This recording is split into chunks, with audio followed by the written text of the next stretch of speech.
cassé mon véhicule à coups de tirs, de grenades, et c'est le président Ousmane Sonko qui était assis devant. Ça veut dire que si ce pare-brise avait cédé, c'est lui qui allait prendre la cartouche. C'est totalement irresponsable. Nous sommes des hommes politiques, nous ne sommes pas des rebelles, nous ne sommes pas des révolutionnaires, nous sommes des responsables. Je pense que personne ne nous a jamais vu foncer sur un barrage de la gendarmerie ou de la police. Pourquoi ces forces de l'ordre pensent qu'ils doivent utiliser autant de violence pour pouvoir montrer leur autorité? Et je rappelle que nous avons été obligés à partir de la Médina de descendre de nos véhicules comme on était empêchés pour continuer à marcher vers le tribunal. C'est de là qu'on a été chargé. On s'est retrouvé dans une maison à la Médina. Et c'est de là que le président Khalifa Sall et l'honorable député M. Déthié Fall sont venus nous trouver et nous ont proposé de nous raccompagner chez nous. Et cela avait été décidé avec l'accord des plus hautes autorités de la police. Et je rappelle, c'est la police elle-même qui est venue nous chercher dans cette maison, en présence du président Khalifa Sall et du député Déthié Fall, qui nous ont escortés à l'extérieur et qui nous ont installés dans le véhicule du président Khalifa Sall. Et qui nous ont proposé de nous escorter jusqu'ici. Et on les a suivis dans l'escorte. Et tout à coup, ils ont commencé à tirer des grenades lacrymogènes sur la foule.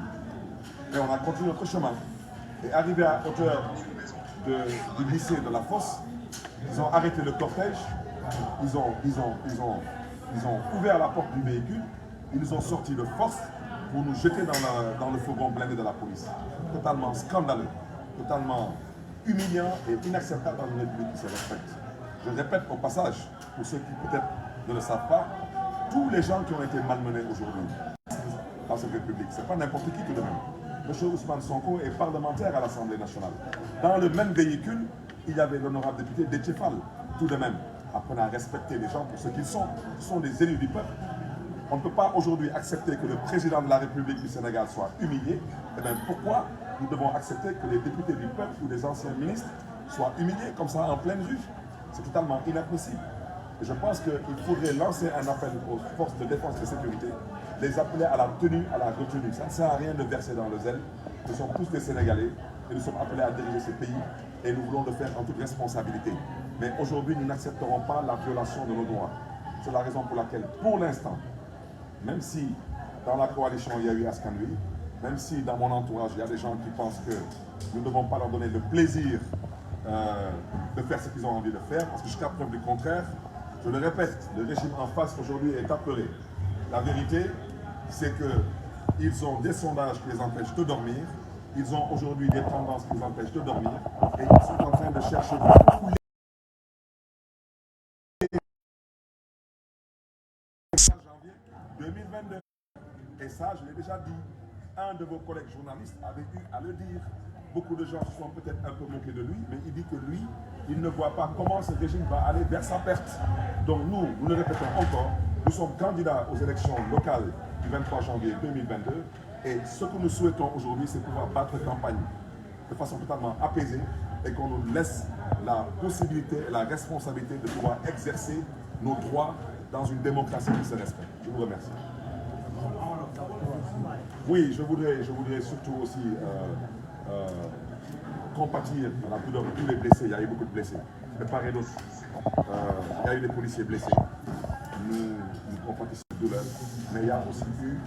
Mais le président Malick Gakou aussi est blessé. Il a été vraiment arrêté d'une façon totalement humiliante, avec une agressivité qui ne s'explique pas.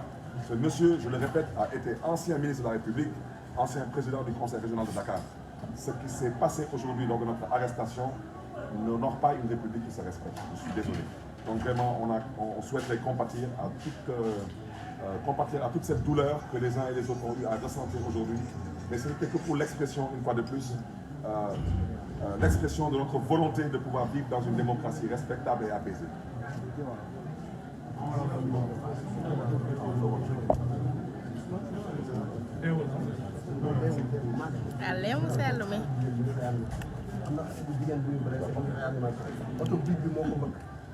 Awa Diop. mbokk yi asalaamaaleykum xam naa dinaa tënk ci wolof donte li may wax ak li mon frère Barthélémy mu wax c'est exactement la même chose donc su ma paree ci kàddu yu gàtt dinaa ko tënk it ci français di commencé ci massawu askanu Sénégal gannaaw bu ñu nuyoo Sénégal yëpp doon ko ci kilifa yi ak kilifa bu mun ci doon boo teg ci peuple bi yëpp askan bi yëpp di leen massawu ndax yii xew bu doon suñu coobare ñun dong lii dina gëj Sénégal wala du fi amati su amee it fitna la ci Sénégal yëpp ñëpp am njàqare ñëpp jaaxle ñëpp tiit te saa su amee it lu mu tuuti tuuti dina am ay nit yu si gaa sant yàlla bu dee ay blessé rek lañ ci am ay nit yu gaañu ci seen yaram waaye bakkan rotu ci waaye yëgaguñ ko te yàlla bu mu am kon ñooñu gaañu ñëpp ñu leen di masaw di ñaan yàlla fëgg seen bopp bi ci gën a garaaw defe naa benn xale bu jigéen la boo xam ne ci seeni méthode bi ñuy utiliser ñoom nga xam ne léeg-léeg jege sorewul criminalité ndax da nga naan ñii est-ce que jóguñu pour rey nit ñu jël seen oto yu mag yooyu da dóor ko ci kaw xale bu jigéen boobu ba tey mi ngi réanimation defe na buñ fi jógee nañ ko seeti di masawu waa këram yëpp te niñ ko tàmmee defee rek lépp lu ci war bu soobee yàlla dinañ ko def di jaajëfal askan wi rawatina ndaw ñi ndax feddaliwaat nañu seen taxawaay ndax askanu Sénégal dañoo am yaakaar du ma ne yaakaar bu ni toll musul am di waaye yaakaar gi yaakaar bu rëy rëy te gëm naa ni duñu nangu lenn faagagal yaakaar boobu ñu am yaakaar boobu nag dafa am lu ko incarné ci courant politique te mu leer Sénégalais yëpp ni yeewu askan coalition bi ñuy wax yeewu askan wi moo ko incarné tey jii moo tax képp ku bëgg a jóg dal ci yeewu askan wi wala nga bëgg a dal ci lenn ci leader yeewu askan wi defe naa askan wi yëpp ñooy jógandoo taxaw te loolu moo feeñ tey te gëm naa ni bu ñu wéyaloon lii ñu dooroon tey masalan tey nit ñi bañ leen bàyyi fii ak ëllëg lii xew ci réew mi ñoom ñoo la ko gën a xam ndax ñoo yor renseignement généraux yi ba tax nag li may gën a insister man ñëpp ak li ñuy wax communauté internationale que ñun jàmm la ñu bëgg jàmm la ñuy dox jàmm la ñuy ñaan ci réew mi ndax fitna ku ko xamul rek moo ko yee fitna bu dee yàlla ci boppam moo ne moytulal leen ma fitna boo xam ne boo xasee ba jóg mën na dal ci bopp ki ko yëkkati moom ci boppam kon kenn bëggut fitna ñu koy waxaat mu leer nañ Yewwi Askan Wi jàmm la ñu bëgg moom la ñuy dox musuñoo jóg dal ci kaw kenn musu koo gis fii saa suñu yëggatoo dañuy nekk ci position wu li tubaab di wax légitime défense mooy dañoo bëgg a dal suñu kaw faagagal ñu loolu nag yoon may nañu ñu aar suñu bopp kon jàmm la ñu bëgg waaye jàmm ñaar a koy dox nit nu mu bëgg jàmm saa soo xëyee yëkkati dara dóor ko dina xëy fayu parce que yaram dong la su ma nee yaram nag misaal la mooy liberté bi nit ki am yàlla jox ko nga bëgg koo xañ ci loo xam ne teguwu ci dëgg kenn du ko nangu liberté bi mu am war a mun a nekk candidat deful lu war a tax nga xañ ko nga xëy foomante préparer say mbir ne tey ma xañ ko loolu kenn du ko fi nangu ma bëgg a wax ñépp nag ni Macky Sall li mu nekkee du guléet président Khalifa Sall ngi nii ñépp gis nañ li mu ko def muy lu kenn mënul nangu dal ci kawam instrumentaliser justice ñu dal ci kawam xañ ko liberté ay at te am naa jaar-jaar am naa gëdd ci réew mi boo xam ne war naa mën a ne fii bëgg naa ko toog su dee d'accord ma ci sama mu teg ko loolu ñëpp wax mu ne déet du ko def na ko ñeneen ak ñeneen te loolu guléet ci Sénégal ma wax ko fàttaliku ma ci jamono PS donte gone laa woon li ci ëpp bokk wala ci jamono Ablaye Wade fu ñu mës a xañee nit mu nekk candidat ci ay tappale yoo xam ne justice lañuy instrumentalisé moom Ablaye Wade kenn mësu koo tere nekk candidat te pourtant problème daan na am ba ñu jël ko tëj waaye balaa élection jot ñu génne ko mu nekk candidat moom Ablaye bi muy nekk président mësul xañ kenn nekk candidat bi muy am problème ak Idrissa Seck 2005 balaa 2007 génne nañ ko mu nekk candidat te moo nekkoon la plus grande menace ci moom waaye kii bi mu fi ñëwee ba léegi kenn warul nekk candidat loolu mënatul am ci déglu may wax nag Sénégalais yi ne leen ñun jàmm la ñu bëgg waaye jàmm réew mi ngi ci loxo Macky Sall bu doxalee jàmm ñu uyu ko jàmm ku ëpp gi mu doxal bu doxalee fitna nag dinañu fekk fii ñu fay ko fitna bu tolloog fitna boobu wala bu ko ëpp ndax ëpp ñu doole ci dëkk bi ndawam yi muy yónni ci télé yi ñuy wax xam nañ ne bu dul woon police ak gendarmerie bu dox suñu diggante suñu benn xëy xajul si ñoom bis bu nañu wax waaye tey fan la ñu ne woon kenn gisu leen ci mbedd bi ay tapé leen su dul woon police ak gendarmerie ñu ak ñoom kese fii ci réew mi benn fan ñoom ñëpp ñu toxu gàll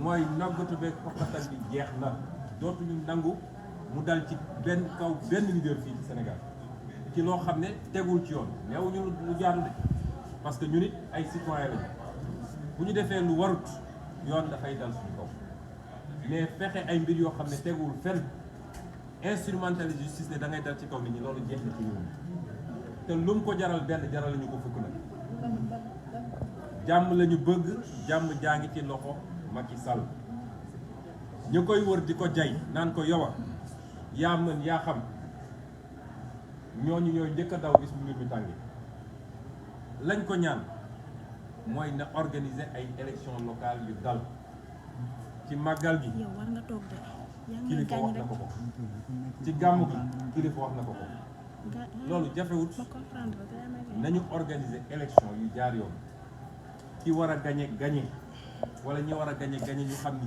ñii la askan bi mooy tànn moom dong réew mi continuer dox fii rek boobu caaxaan yi mu nekkee na ko teg fële kon moom la ñuy njëkk a adressé na bàyyi fitna gi muy taal su paree jël avion daw na yem te xam ni moomul réew mi ñaareel bi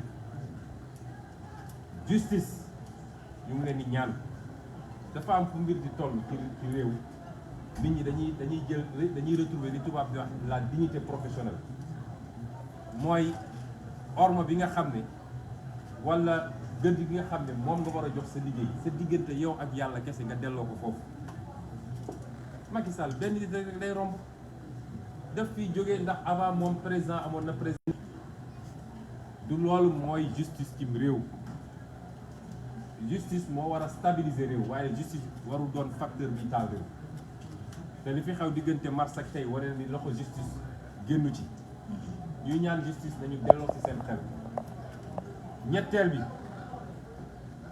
administration territoriale ndax li xew tey fële ca Ndar wane na ni la administration territoriale doon def du yoon nañu xam ni sénégalais ñoo leen di fay seen salaire nañu njaboote ñëpp te doxal yoon parce que injustice yu ndaw yooyu ñooy daje ba xëy réew mi egg fu mu war a egg bu mu jëbi nag toujours mooy appel bi ñuy lancé li ñuy wax les forces de défense et de sécurité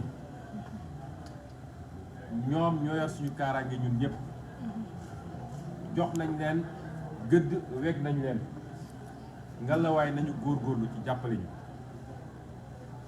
parce que yenn excès yi ñuy gis yenn ëppal yi ñuy gis bu dee da ngay intervenir ci waa opposition amul lu ko justifier fii ci réew mi kon yii ma wax nii dañu am cër bu réy ci la war a saxal jàmm ci réew mi fii nag ak 2024 Macky Sall na xam ni dootu ci ko may fu mu noyee loolu moom bu yóbboo sax na xam ni li gars yi naan marquage à la culotte dootu ñu ko may fu mu noyee noonu lañ koy toppee ba keroog mu organiser dernière élection daal di takk ay bagaasam dem ñu ñaanal ko yàlla mu dem toog Mermoz ci jàmm di dox ay soxlaam réew mi continuer askan wi tànn ki leen soob ki leen gënal moo xam ci mbooloom lay jóge moo xam ci opposition lay jóge bi te mun naa ne reproduction wala dañoo delloo si wax rek li xewoon fi mois de mars citoyen bu ñu convoqué ba pare ne ko doo egg naka la ñu mën a convoqué citoyen jëndagul këram sax ñu ne renvoyé nañ procès bi Barthélémy Dias ci internet la war a yéegee ni moom renvoyé nañ procès bi xanaa kay ñu may ko ba mu dem tribunal ñu ne ko ah renvoyé nañ procès bi notifié ko mais génn sa kër egg ko tribunal presse bi yëpp bind naan renvoyé nañ procès bi ñu xamee ni foofu lañ doon jëm lu waraloon lii lépp lan moo ko waraloon kon loolu dootuñu ko fi nangu Macky Sall na ko xam te noppalu. Brièvement en français, j'aimerais dire simplement que nous sommes des partisans, des promoteurs et des adeptes de la paix.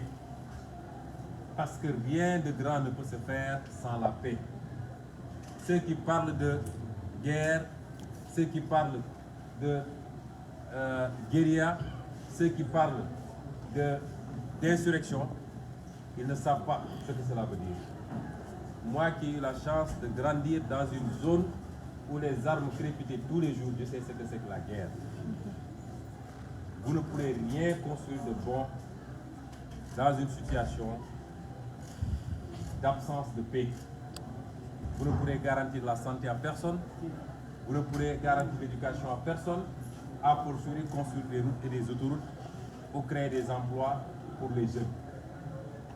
Donc nous ne pouvons pas aujourd'hui être des prétendants à la magistrature suprême et n'avoir que ce pays, parce que nous ne détenons aucune autre nationalité que la nationalité sénégalaise. Et nous en sommes extrêmement fiers. Nous ne quitterons jamais ce pays pour rien au monde. Nous y avons grandi, nous souhaitons y mourir et y être enterrés. Nous n'avons que ce pays et rien d'autre. Nous ne pouvons souhaiter que le bien de ce pays. Réitérer que la coalition Yewwi Askan Wi, dans son ensemble, comme dans les individualités qui la composent, est le premier promoteur de la paix dans ce pays. Mais pour qu'il y ait paix, il faut que tous les acteurs jouent la carte de la paix. Et Macky Sall n'a jamais joué cette carte. Il a pu faire ce qu'il a pu faire les 7 premières années de son règne. La conjoncture certainement le faciliter. Il a pensé pouvoir continuer sur ce rythme. Les événements du mois de mars auraient dû être une alerte pour lui. Il aurait dû en tirer toutes les conséquences et se ressaisir. Mais nous sommes au regret de constater que l'homme ne connaît que le rapport de force, il ne connaît que la violence. Je voudrais dire que nous souhaitons la paix dans ce pays, mais la paix est entre les mains d'un seul et unique homme qui s'appelle Macky Sall. S'il nous invite sur ce terrain, il aura la réponse adéquate, parce que nous la souhaitons, cette paix. Mais s'il pense pouvoir continuer à liquider des adversaires politiques, à truquer des élections pour se préfabriquer des victoires techniques, il se trompe lourdement. Cela relève du passé parce que nous ne l'accepterons plus. Et si c'est cela qu'il veut nous opposer, il aura la réponse qui s'y est sur le terrain. Parce que j'ai tendance à dire que sociologiquement, Macky Sall sait qu'il est extrêmement minoritaire dans ce pays. Macky Sall sait qu'il ne peut pas mobiliser les jeunes s'il n'avait pas les forces de défense et de sécurité. Aujourd'hui, vous savez qu'on ne ferait qu'une bouchée de lui qui, après avoir pillé toutes les caisses de l'État, sont sur les radios et les télés à piailler. Nous voulons dire à tout le monde, aux autorités religieuses, à la communauté internationale, au peuple sénégalais dans son ensemble, et je le réitère, que nous souhaitons la paix pour ce pays, mais pas à n'importe quel prix. Nous ne pouvons pas avoir une paix à sens unique où Macky Sall va continuer à emprisonner à tour de bras en instrumentalisant la justice. Vous avez vu ici le président Khalifa Sall qui a été l'une des plus grandes victimes de Macky Sall, avec une méchanceté que rien ne justifie. Une méchanceté que rien ne justifie. Une volonté de briser des hommes uniquement parce qu'ils ne sont pas d'accord avec nous. Cela est terminé aujourd'hui au Sénégal et si Macky Sall l'a compris, tant mieux. s'il ne l'a pas compris, je ne pense pas qu'il terminera ce mandat. Autrement, nous voudrions lancer un appel à toutes les composantes, à commencer par la justice. Dans des situations comme cela, une justice responsable aurait sursis, parce que vous ne pouvez pas avoir un candidat déclaré dans une compétition électorale à l'un des plus gros enjeux, sinon le plus gros enjeu qui est la mairie, la ville de Dakar, et attendre le lendemain du dépôt des listes pour réactiver une convocation. Ce n'est pas responsable de la part de cette justice. Nous laisserons Barthélémy Diaz apprécier. Nous en discuterons. Il a été trop vite en besogne. Nous en discuterons si il décide de ne pas déférer à la convocation du 1er décembre, parce qu'il sera déjà en pré-campagne. Nous serons à côté de lui. S'il décide de déférer, nous serons à côté de lui, comme aujourd'hui, pour l'accompagner jusqu'au tribunal. Nous le laisserons apprécier sereinement. Mais ce que je veux dire, l'instrumentalisation de la justice est d'une flagrance dans ce pays. Combien de gens proches du président de la République, je ne dis même pas soupçonnés, mais épinglés par des rapports pour des faits extrêmement graves et qui aujourd'hui se promènent tranquillement dans Dakar. Et on est là à attendre des traquenards à l'opposition. Nous ne l'accepterons pas, nous ne l'accepterons plus. Je lancerai un appel également à l'administration territoriale. Je suis énarque, je sais ce qu'est un énarque. Je sais comment fonctionnent beaucoup d'énarques. Mais de grâce, qu'ils ne brûlent pas ce pays pour gérer leur petite carrière personnelle. Ce qui s'est passé aujourd'hui, depuis le dépôt des listes jusqu'à présent, avec le zèle de certains sous-préfets et de certains préfets, est inadmissible.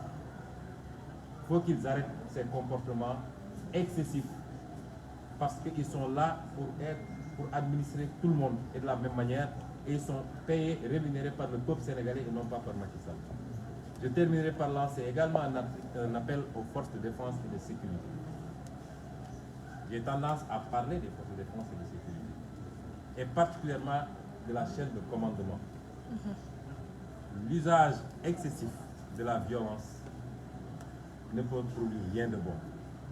Rien ne justifie le comportement des forces de défense et de sécurité aujourd'hui, au point d'occasionner des blessures extrêmement graves. Il y a une jeune femme qui est aujourd'hui en réanimation parce que le fourgon blindé de la police est venu la heurter directement et sans justification.